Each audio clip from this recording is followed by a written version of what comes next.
Je, ni masuala gani makuu ambayo husababisha athari kwa mazingira kwa sasa na kwa siku zijazo?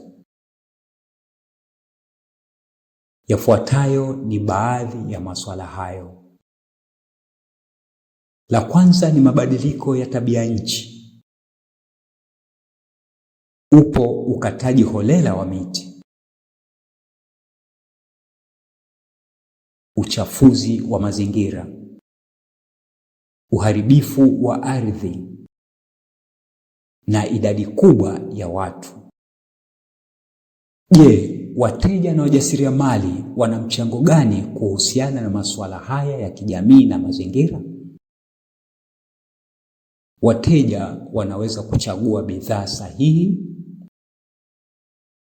Wateja wanaweza kununua bidhaa endelevu. Wanaweza kujenga tabia ya kutumia usafiri mara chache.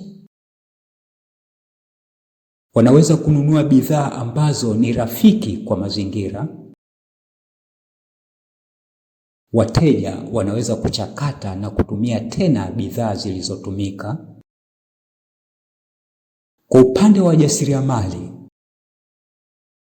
wajasiriamali wanaweza kuuza bidhaa ambazo ni rafiki kwa mazingira.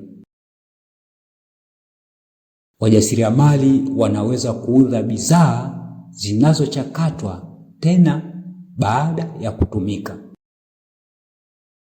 Wajasiriamali wanaweza kutumia usafiri ambao ni rafiki kwa jamii na kwa mazingira.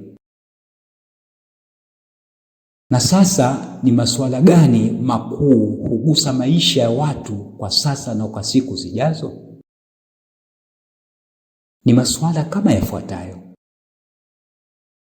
Ni masuala kuhusu wakimbizi, kuhusu wafanyikazi wahamiaji,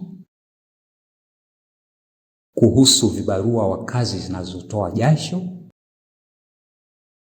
kuhusu maji na ukosefu wa chakula.